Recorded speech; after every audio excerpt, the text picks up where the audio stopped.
Video শুরুতে আপনাকে একটি প্রশ্ন করি। আমাদের বিবেক কোথায় হারিয়ে গেল? জেনে বুঝে এত ঝুঁকিপূর্ণ ভবন আমরা কেনই বা নির্মাণ করছি? বাংলাদেশে কি এমন নিম্নমানের কাজ চলতেই থাকবে? কমেন্ট বক্সে আপনার মতামতটি জানতে চাই।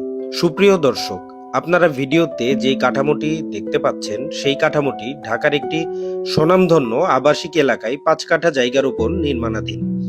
এই ভবনটি 8 থেকে 10 তলা নির্মিত হবে। ভাড়া এবং ফ্ল্যাট সেল হবে।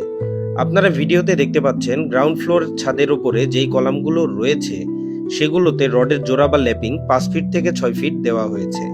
তার মানে একই ফ্লোরে অনেক এমন রড আছে যেগুলোতে একটি রডে এক ফ্লোরে 2 বার রডের জোড়া দেওয়া হবে, তাও আবার টেনশন জোনে, যেখানে টান থাকবে সর্বোচ্চ।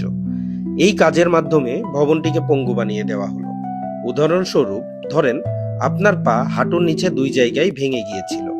এখন আপনি কি একজন স্বাভাবিক মানুষের মতো ওজন বহন করতে পারবেন? না, কখনোই পারবেন না। কারণ ভাঙ্গা জায়গা থেকে সমস্যা তৈরি হয়ে আপনার পা চিরতরে অকেজো হয়ে যাবে। এখানেও বিষয়টি একই। ভবনের পুরো ওজন কলাম বহন করে, আর শুরুতেই এই কলামগুলোকে পঙ্গু করে দেওয়া হলো। এই ভবন মালিক সম্ভবত নিজেও জানেন না টাকা দিয়ে তিনি মৃত্যুপুরী বানাচ্ছেন। ফ্ল্যাট ক্রেতাগণও জানবেন না তারা কোথায় ফ্ল্যাট কিনেছেন। এখানে ভবিষ্যতে বড় বিপর্যয় ঘটতে পারে। কোথাও ফ্ল্যাট কিনতে হলে অভিজ্ঞ ইঞ্জিনিয়ারের পরামর্শ নিন, নয়তোবা জীবনের সব থেকে বড় সঞ্চয় নিজের অজান্তেই নষ্ট করে ফেলবেন। সকলের সুস্বাস্থ্য কামনা করে আজকে বিদায় নিচ্ছি।